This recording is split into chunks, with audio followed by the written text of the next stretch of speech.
Okay, तो फिर शुरू करते हैं आज फिर से वापस से वही same pair of linear equations in two variable.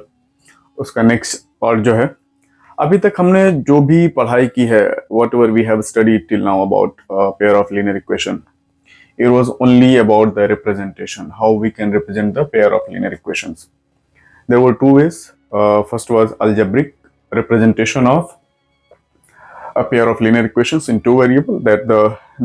We saw that examples, those equations are the pair of linear equations. That is how we represent.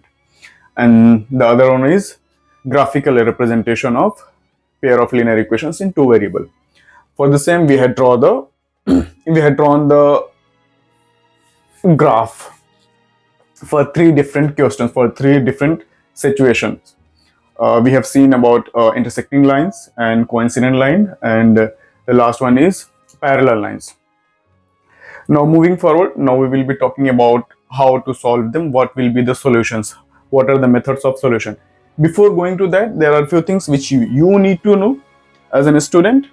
As a student, you need to know. So we will be talking about that only for now. Okay, so देखते हैं क्या कर सकते हैं उसमें, कैसे शुरू करना है, क्या होगा। ये तीन एग्जांपल्स हैं जो हमने यही तीनों एग्जांपल्स ही सॉल्व किए हैं मैंने अभी तक। जो सॉल्यूशंस मिले होंगे आपको रिप्रेजेंटेशन में, ग्राफिकल एंड अलजेब्रिक रिप्रेजेंटेशन जो आप देखोगे, इन्हीं तीनों का ही मैंने बना के दिया है। ये अपने आप में ही अलजेब्रिक रिप्रेजेंटेशन है pair of linear equations in two variable. Graphical representation आपने देख लिया होगा। आगे बढ़ते हैं कि सिचुएशनल बेसिस पे इनके साथ क्या क्या होगा। ठीक है, कि अगर सिर्फ मुझे ये इक्वेशंस दिए हों तो पता कैसे चलेगा कि इनमें से किसी का सॉल्यूशन है या किसका सॉल्यूशन नहीं है। ठीक है, अब कंपैरिजन करेंगे, सेम कुछ नहीं करना है। सबसे पहले आपको क्या करना है, अपने स्टैंडर्ड इक्वेशन से। हमारा स्टैंडर्ड इक्वेशन क्या है पेयर ऑफ लीनियर इक्वेशन का, या फिर लीनियर इक्वेशन का स्टैंडर्ड इक्वेशन क्या है हमारा, ax plus B Y, ax plus B Y plus C is equals to 0. This is what is our pair of linear, this is what is the definition of linear equation. This is how we represent. ये equation है किसका, pair of linear, again I'm saying pair of, for that I'm really sorry. ये है क्या, सिर्फ और सिर्फ linear equation का एक रिप्रेजेंटेशन है। This is how we represent linear equation, और यही हमारा स्टैंडर्ड, इसी से सारी चीजें हम कंपेयर करेंगे और आगे बढ़ते जाएंगे। सबसे पहले क्या करना है, हमें कोफिशिएंट समझ में आना चाहिए। आपको पता होना चाहिए कि कोफिशिएंट किसे कहते हैं। जब हम बात करेंगे कोफिशिएंट की, तो कोफिशिएंट आपको मालूम होना चाहिए। अब कोफिशिएंट क्या क्या है इस स्टैंडर्ड इक्वेशन में, अगर आप देखोगे तो जो x के साथ है, x के साथ जो भी है वो क्या है, x का कोफिशिएंट। अब यहाँ x के साथ क्या है, a, तो a क्या हो गया, x का coefficient. a is equals to what, coefficient of x। y का सेम वे में क्या हो जाएगा, b, y के साथ क्या है, b, तो b क्या होगा, b is equals to coefficient of y। और यहां पे c क्या है हमारा, c will be our constant. ये हमेशा सेम रहेगा, इसकी वैल्यू चेंज नहीं, और ये तीनों हमेशा सेम ही रहेंगे, इनकी वैल्यू चेंज नहीं होगी किसी भी एक पर्टिकुलर इक्वेशन के लिए। ठीक है, बताने के लिए मैंने बता दिया, समझ में अब आपको आइडिया है कि a क्या है, b क्या है और c क्या है। ठीक है, क्योंकि इसकी जरूरत अब हमें पड़ेगी, तो इसको मैं वापस से इरेज कर देता हूं समझाने के लिए, बस यहां पे था क्योंकि मुझे इस स्पेस की जरूरत है। ठीक है, आगे बढ़ते हैं। सबसे पहले हमें क्या करना है कि अपने इन दोनों इक्वेशन को इसके साथ कंपैरिजन करना है। इसको हमने क्या दे दिया, इक्वेशन नंबर 1, इसको क्या दे दिया हमने, इक्वेशन नंबर 2। तो इसके साथ जो a है उसको हम a1 b1 c1 से रिप्रेजेंट करेंगे, और इसके साथ जब कंपैरिजन करेंगे तो हमने इसको इक्वेशन नंबर 2 बोला है, इसीलिए इसके साथ जो a होगा, b होगा और c होगा उसको हम a2 b2 c2 बोलेंगे। ठीक है, तो इस सिचुएशन में हमारा a1 b1, इस इक्वेशन के साथ जब कंपैरिजन करेंगे तो देखो x के साथ तो हमारा x है ही, x की यहाँ पे x है, तो यहाँ पे x के अलावा क्या है, कुछ भी नहीं। अब कुछ भी नहीं का मतलब क्या है, वहां पे 1 है, जहां कुछ भी नहीं वहां 1, याद रखना, जहां कुछ भी नहीं वहां 1। यहाँ पे x का कोफिशिएंट क्या है, देखो x और x सेम हो गया, और a की जगह पे क्या मिलेगा आपको, ये 1 मिलेगा, a की जगह पे यहाँ 1 मिलेगा। अब सिंस ये इक्वेशन नंबर 1 का है, इसीलिए हम इसको किस नाम से रिप्रेजेंट करेंगे, a1 से। तो a1 की वैल्यू क्या होगी,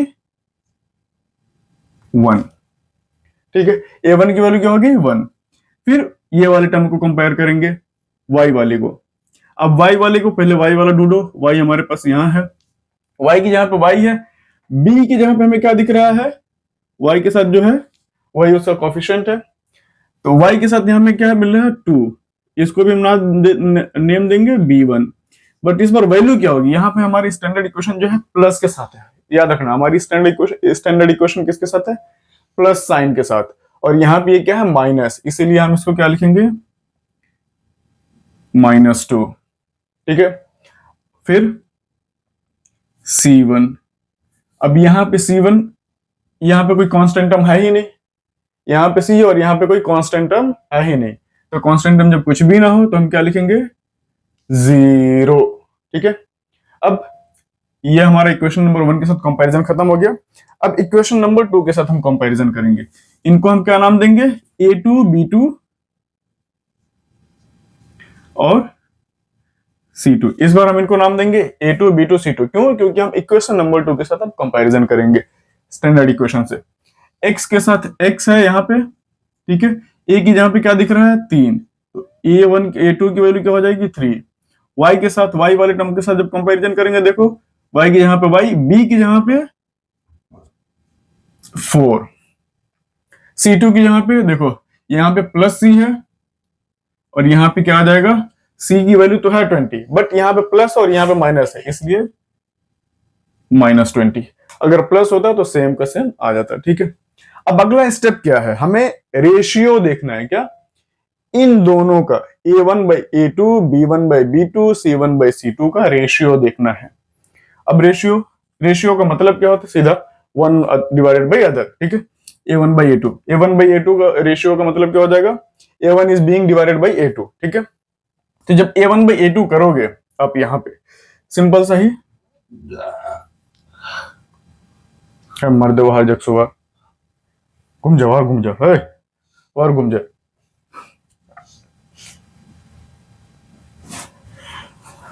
sorry, okay, let's focus again here.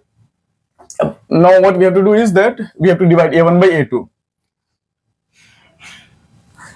Which space shall I use? Okay, here we can use, there is enough space. So a1/a2, what we will get,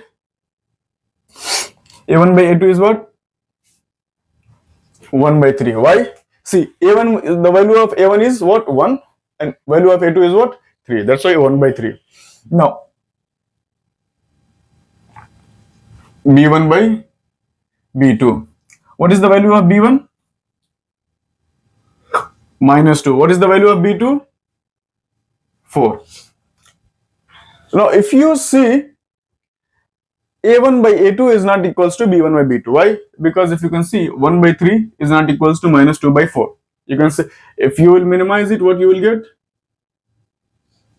-1/2. See, these two terms are not equal to each other. So what we can conclude here is a1/a2 is not equals to b1/b2. a1/a2 is not equals to b1/b2. Now let's move to the second condition. Same way, मेरे ख्याल से यहां से समझ गए होंगे, तो मैं थोड़ा सा आगे पेस के साथ बढ़ूंगा। वापस से देखो, फिर हम वही करेंगे, कंपैरिजन कोएफिशिएंट्स निकालेंगे, a1 a2 sorry a1 b1 c1 a2 b2 c2। अब इस इक्वेशन के लिए निकालेंगे, इस कंडीशंस के लिए, ठीक है। तो इस बार भी क्या हो जाएगी, a1 की वैल्यू डायरेक्टली 2, यहां से मैं लिख रहा हूं, b1 की वैल्यू 3 एंड c1 की वैल्यू -9, ठीक है। a2 की वैल्यू इस इक्वेशन से 4, b2 की वैल्यू 6 एंड c2 की वैल्यू -9। 18। अगला स्टेप वापस वही रेशियो का निकालना। A1/A2 जब करेंगे इस सिचुएशन में तो हमें क्या मिलेगा, 6।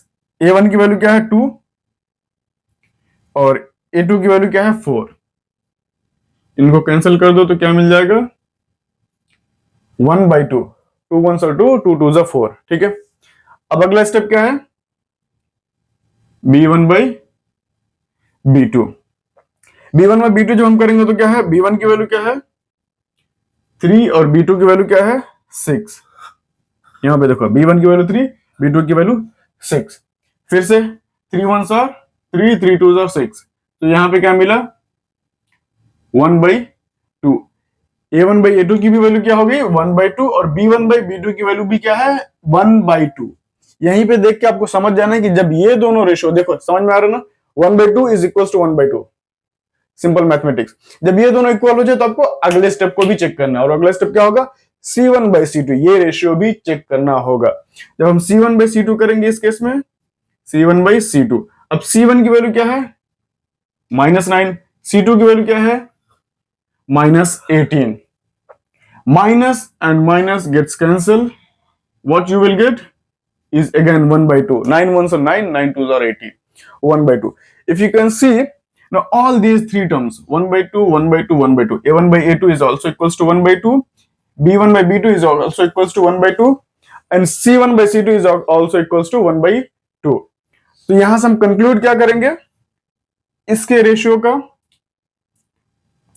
here in this situation A1/A2 is equals to B1/B2, which is again equals to C1/C2. In this situation all three ratios are equal to each other. पहले वाले सिचुएशन में क्या था A1/A2 is not equals to B1/B2। दूसरे वाले situation में क्या मिला A1/A2 is equals to B1/B2 is equals to C1/C2। Same we will do for the third situation. Okay, again first sem thing A1 B1 C1 की value निकालो, कैसे coefficient का comparison से। इस सिचुएशन में भी A की वैल्यू क्या आएगी, A1 की वैल्यू ये क्या होगा हमारा इक्वेशन 1, इक्वेशन 2 इसको भी नेम दे देते हैं अगेन इक्वेशन 1, इक्वेशन 2। ठीक है, A1 की वैल्यू क्या हो गई 1। देखो यहां पे कुछ नहीं है, जहां कुछ नहीं वहां पे 1, सबका मालिक एक, याद रखो। A1 B1 की वैल्यू 2, C1 की value -4। Again will it be visible, cut मत जाना मेरी जान नीचे से। ओके, मैं इसको थोड़ा सा ऊपर कर देता हूं जिससे नीचे से कट ना जाए यार। ठीक है, A1 की वैल्यू 1, B1 की 2 एंड C1 की -4। सेम वे में A2 की वैल्यू क्या हो जाएगी 2,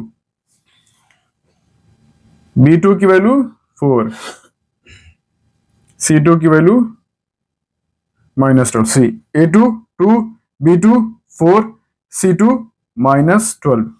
वापस से क्या करना है इस सिचुएशन में भी हमें वही रेशियो निकालना और उनके कंपैरिजन करने हैं। शुरुआत हमेशा A1/A2 से, फिर B1/B2 उनको चेक करेंगे, मैच हुए तो थर्ड वाले को चेक करना है। ठीक है, A1/A2।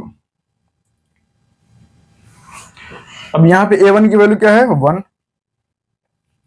और A2 की वैल्यू क्या है 2। ठीक है, दूसरा B1/B2। B1 की वैल्यू क्या है 2 और B2 की वैल्यू क्या है 4। अब इसको जब आप कैंसिल करोगे again 2 1s are 2, 2 2s are 4, क्या मिलेगा 1/2। फिर से अगर आप ध्यान दोगे तो वापस यहाँ पे देखो A1/A2 is equals to 1/2, B1/B2 is again equals to 1/2। मैंने बोला जब पहले दो situation A1/A2 is equals to B1/B2 अगर आपको मिल जाए तब आपको तीसरा टर्म भी चेक करना है। हम इसीलिए इसमें फिर से मिल गया तो हम तीसरा टर्म चेक करते हैं। अब वो तीसरा सिचुएशन क्या होगा C1/C2। जब हम C1/C2 चेक करेंगे यहीं पे C1 बाई C2। अब इस बार C1 की वैल्यू क्या है, -4, C2 की वैल्यू क्या है, -12। तो again this and this gets cancel, but what you will get is 1/3। What you will get is C1 by C2 is what, 1/3. If you will observe again, you will get to know is that A1 by A2 is equals to B1 by B2, but this is not equals to C1 by C2. Why? क्योंकि A1 by A2 की value भी 1/2 है, B1 by B2 की value भी 1/2 है, but C1 by C2 की value क्या है, सेम नहीं है, ये 1/3 है। तो A1 by A2 is equals to B1 by B2, but it's not equal to C1 by C2। तो इस सिचुएशन में हमारा ऑब्जर्वेशन क्या होगा, जो लिखने वाली चीज होगी वो क्या होगी, A1 by A2 is equals to B1 by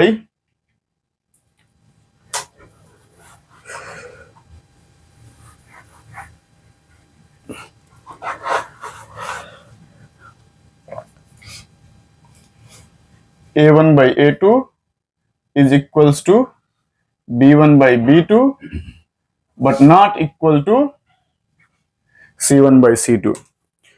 तो जो हमें कंडीशंस मिले हैं तीनों इक्वेशन से कंपैरिजन करने के बाद, पहले में ये मिला, दूसरे में ये मिला, और तीसरे में ये मिला। तो कैंसिल मत समझ लेना यार, ये 2 है, ठीक है। A1 by A2 is equals to B1 by B2 is equals to C1 by C2, तीसरे में से ये है। अब इसके साथ अगर मैं कंपैरिजन करेंगे, इसके बाद का क्या कंडीशन है, क्या करना है हमें, अगर आप वापस जाके चेक करोगे तो ये वाले इक्वेशन के लिए ना हमारी जो लाइन मिली है वो इंटरसेक्टिंग लाइन थी, इसीलिए जब जब आपको कंपैरिजन करने बोलेगा, कई बार इक्वेशंस आपको अब आगे चैप्टर में पूछेगा, सिर्फ ये अलजेब्रिक रिप्रेजेंटेशन देगा और बोलेगा कि by the comparison of their coefficients let us know if the equations are intersecting or coincident or parallel lines। तो अब क्या करना है, आपको रिप्रेजेंट नहीं करना, ग्राफिकली ड्रॉ करके नहीं जाना है, ग्राफिकली जाके चेक नहीं करना है, सिर्फ और सिर्फ ये रेशियो निकालना है और इनके कंपैरिजन करना है। कंपैरिजन करने पर अगर A1 by A2 is not equals to B1 by B2, तो आपको सीधा क्या लिखना है कि lines will be intersecting with each other. In this situation क्या होगा,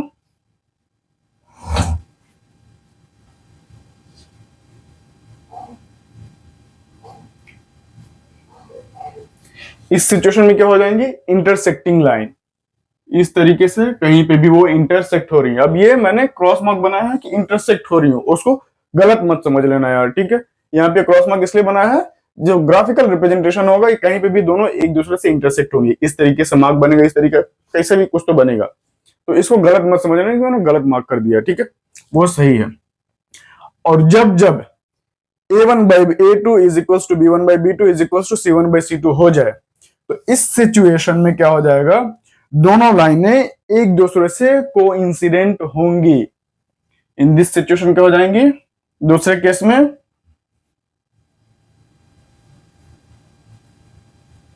the lines will B coincident line, दोनों एक ही दूसरे पे एग्जिस्ट करेंगी। इस तरीके से एक पहली लाइन होगी और दूसरी लाइन भी इसी पे ही,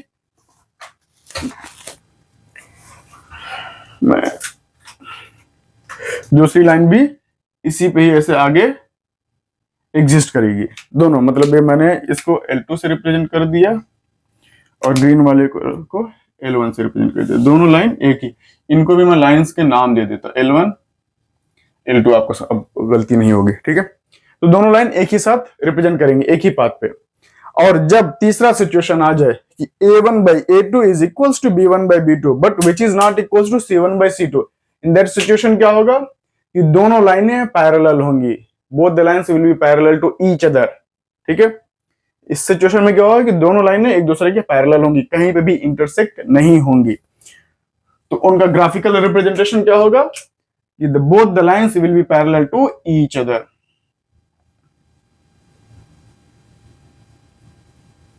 पैरेलल लाइन कैसे, ये हो गई आपकी लाइन 1, ये हो जाएगी आपकी लाइन टू, इस तरीके से दोनों एक दूसरे के साथ पैरेलल होंगी। अब मैं यहाँ पे एक रेड लाइन से यूज कर लेता हूं जिससे आपको समझ में आ जाए। ये सिर्फ और सिर्फ कंडीशन 1 के लिए है, यहां से अब पार्ट कंडीशन 2 के लिए, और नीचे वाला कंडीशन 3 के लिए, पैरेलल लाइन के लिए। अब एक और चीज, जब आपको ग्राफिकल रिप्रेजेंटेशन कई बार मिल जाएगा तो वहीं से आपको समझ में भी आ जाना चाहिए कि इसके इक्वेशंस के सॉल्यूशन होंगे कि नहीं। कई बार ऐसा होगा कि सिर्फ बोल देगा कि draw the graphical representation and by the graphical representation find the solution, what will be their solution. तो उस सिचुएशन में आपको समझ में आना चाहिए कि सॉल्यूशन, पहले तो आपको समझ में आना चाहिए कि उसके सॉल्यूशन होंगे भी कि नहीं। अगर आपने सिर्फ ग्राफ ड्रॉ किया तो ग्राफ देख के आपको समझ में आना चाहिए कि उसके सॉल्यूशन है कि नहीं, उन दोनों इक्वेशन के यूनिक सॉल्यूशन होंगे कि नहीं। अब वो कैसे समझ में आएगा, तो याद रख लो कि जब जब लाइनें इंटरसेक्ट होंगी तो उसका सॉल्यूशन होगा। Those two equations will be solvable. You can solve those two equations. That's why we will write here is what? But क्या होगी, यूनिक सॉल्यूशन, सिर्फ और सिर्फ उसके एक ही सॉल्यूशन मिलेंगे। तो हम इसके लिए क्या लिखेंगे यहाँ पे, इक्वेशंस विल हैव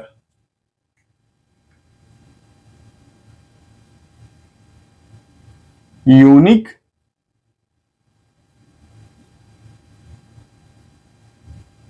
सॉल्यूशन। इस केस में जब या तो आपको दोनों चीजें, इंटरसेक्टिंग लाइन देख के भी आप समझ जाना कि यूनिक सॉल्यूशन होगा, और जब a1 by a2 और b1 by b2 दोनों एक दूसरे के साथ इक्वल ना हो तो भी क्या होगा, यूनिक सॉल्यूशन। तो आपको अब दोनों तरीके से मालूम होना चाहिए, या तो आप ग्राफिकल रिप्रेजेंटेशन देखें और अगर लाइनें इंटरसेक्ट हो रही हैं तो भी आप कह देना कि उसका यूनिक सॉल्यूशन होगा, या अगर आप कोएफिशिएंट का कंपैरिजन देख रहे हैं, कोएफिशिएंट के रेशियो का कंपैरिजन देख रहे हैं, और a1 by a2 is not equals to b1 by b2, in that situation again there will be only one solution। अब दूसरे सिचुएशन में जब ग्राफिकल रिप्रेजेंटेशन पे आप देखो कि दोनों लाइनें कोइंसिडेंट है, या फिर अगर आप ये देख रहे हो कोएफिशिएंट के रेशियो का कंपैरिजन देख रहे हो, और उस सिचुएशन में अगर आपको a1 by a2 is equals to b1 by b2 is equals to c1 by c2 ये कंडीशन आपको मिले तो क्या होगा, again there will be a solution, but in this time क्या हो जाएगा, infinitely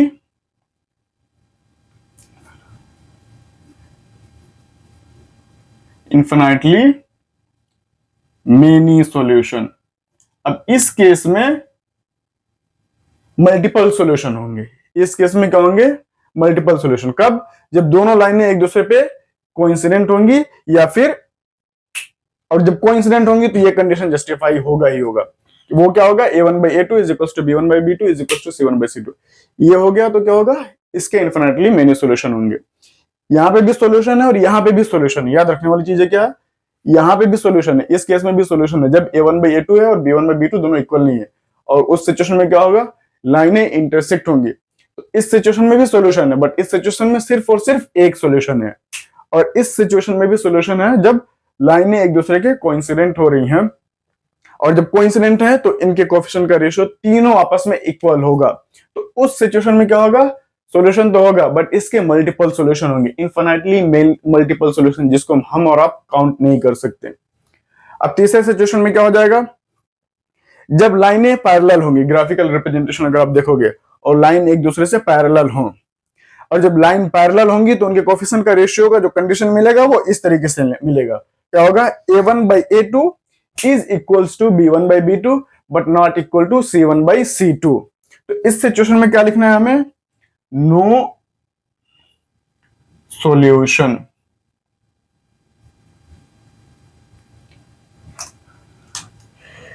इस सिचुएशन में क्या हो जाएगा, यहां पे लिख देता हूं।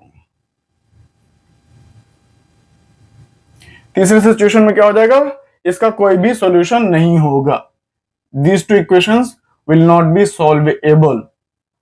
ठीक है, तो मेरे ख्याल से ये चीजें आप मेमोराइज कर लें, या आप टेबल, मेरे ख्याल से रिप्रेजेंटेशन मेरी कुछ खास अच्छी नहीं होगी क्योंकि मैं सीरीज में गया नहीं हूं, बट अगर आपको समझ में आ रहा हो तो जिस तरीके से मैंने पढ़ाया है वीडियो, उसी हिसाब से अगर आप नोट बनाओगे तो आपको ये बराबर से रिप्रेजेंट करने आ जाएगा। क्योंकि मैंने जगह की किल्लत की वजह से चीजें इधर उधर थोड़ी सी लिख दी हैं, आप उस पर ध्यान मत देना। कैसे पढ़ा रहा हूँ, कैसे जा रही है, उस पर ध्यान दो, ठीक है।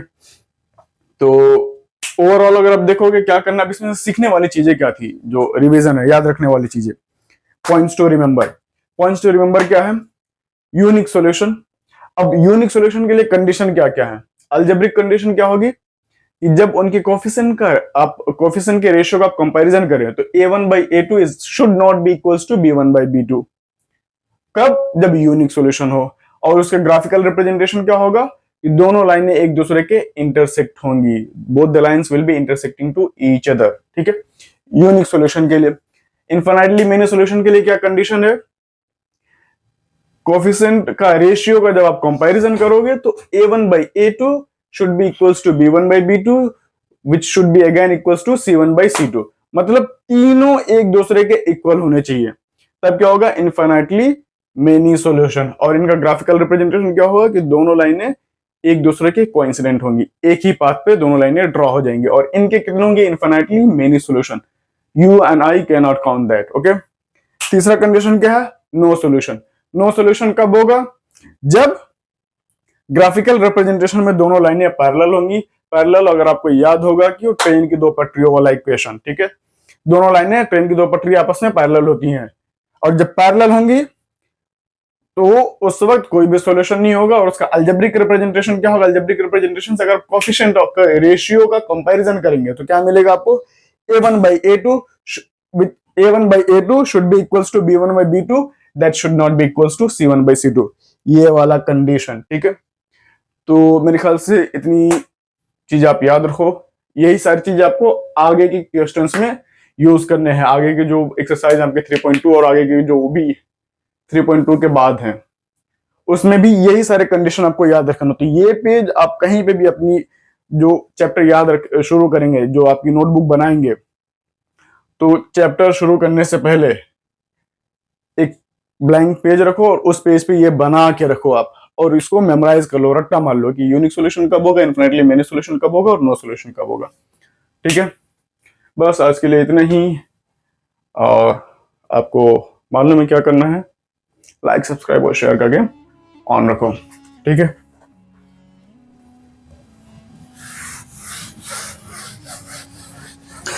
और जब तक मैं मिटा रहा हूं कुछ सुन भी लो, अगर जाने का मन ना हो तो। वो ये है कि आज उन रास्तों से तन्हाई के धूल उड़ते हैं, आज उन रास्तों से तन्हाई के धूल उड़ते हैं जो कभी तेरे नक्शे कफे पा से सजा करते थे। अब पा का मतलब क्या है, तुम ढूंढते बैठो, ठीक है। मैं मैथ्स